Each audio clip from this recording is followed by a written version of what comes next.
ভিডিওটা শেষ পর্যন্ত দেখুন কি বলে। বিএনপির পতন হয়েছিল 2006 সালে, তারা পালাই নেই। তাদের সেই দলের ক্ষমতা নিতে 19 বছর সময় লাগে, আর সব পালাই যায়, কোনো অস্তিত্ব নাই, আর সেই ক্ষমতায় নিয়ে নেবেই হয়। এত সহজ? এই যে যারা এখন আছে, এই জামাত, বিএনপি, এনসিপি, এরা কি গাঁজা খাইয়ে বা ফেন্সিডিল খেয়ে ঘুমাই থাকবে? যে ওরা এসে ক্ষমতায় বসে যাক আর আমরা গাঁজা খাইয়ে ঘুমাই থাকি?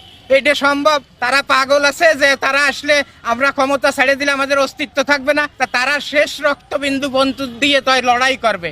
এর পানির মতো বলে যে এই চলে আসতেছে কালকেই ক্ষমতায়। এত সহজ না ভাই, এইভাবে জীবনেও সম্ভব না। তার একটা লোক নাই, সব পলাতক, এক লুঙ্গি শার্ট করে গেঞ্জি পরে সব ইন্ডিয়ায় পলাই চলে গেছে, লাখ লাখ পাসপোর্ট ভিসাও সাথে নাই, বসে রয়েছে। ওরা সেই ক্ষমতা দখল করে নেবে, হয় না ভাই? ওইসব কাউ কথা বলবেন না, কেউ বলেও না যেন।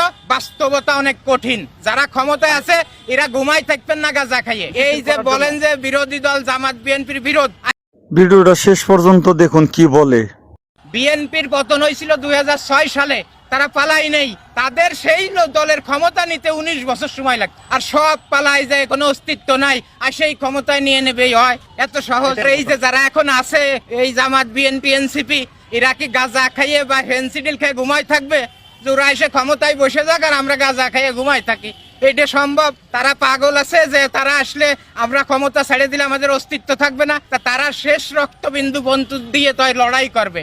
এর পানির মতো বলে যে এই চলে আসতেছে কালকেই ক্ষমতায়। এত সহজ না ভাই, এইভাবে জীবনেও সম্ভব না। তার একটা লোক নাই, সব পলাতক, এক লুঙ্গি শার্ট করে গেঞ্জি পরে সব ইন্ডিয়ায় পলাই চলে গেছে, লাখ লাখ পাসপোর্ট ভিসাও সাথে নাই, বসে রয়েছে। ওরা সেই ক্ষমতা দখল করে নেবে, হয় না ভাই? ওইসব কাউ কথা বলবেন না, কেউ বলেও না যেন।